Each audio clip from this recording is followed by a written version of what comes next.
je me rends en direction de l'Hospice Comtesse, un écrin d'art et d'histoire où Françoise m'attend afin de me faire découvrir les joyaux dédiés à la capitale des Flandres.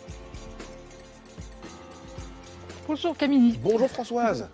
Bonjour, Françoise, la gardienne de l'Hospice Comtesse, on peut dire ça, non?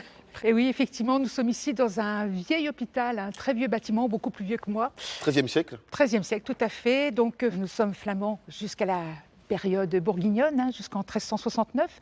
Les comtes de Flandre, et en particulier Jeanne de Flandre, a fait beaucoup pour la ville de Lille. Elle n'habitait pas toute l'année ici dans son palais. Le palais était juste derrière. D'ailleurs, elle a demandé l'autorisation à la collégiale Saint-Pierre, qui était encore un petit peu plus loin, d'utiliser une partie de ses terres pour construire cet hospice, pour accueillir les plus démunis, les gens de passage. Nous sommes bien dans une fonction hospitalière, charitable, et non pas de l'idée de l'hôpital d'aujourd'hui. Parce que l'Église à l'époque montrait une âme charitable, disons. Tout à fait, on gagne son ciel comme ça, entre autres.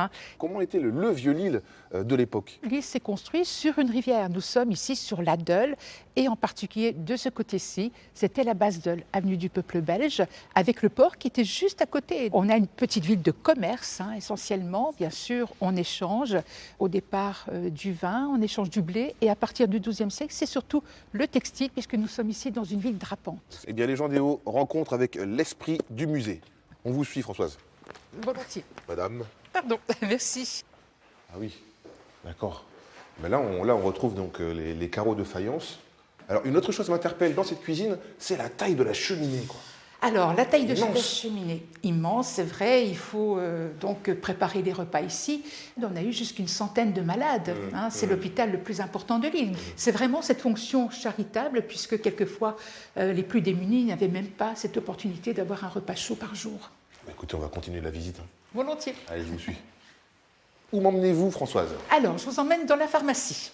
Ce tableau se trouvait anciennement à l'hôpital de Seclin, et il nous représente donc la supérieure avec d'autres religieuses. Elles étaient 8 à l'époque, et derrière elles, un mendiant qui vient demander l'hospitalité. Les religieuses allaient dans le jardin qui se situe Alors à effectivement, côté. il y a un petit jardin médicinal, une vingtaine de plantes, pas très grand, il ne faut pas énormément de plantes pour la fabrication de ces médicaments, qui n'avaient que de toute façon 2 usages, faire chuter la température et soulager au niveau de la douleur.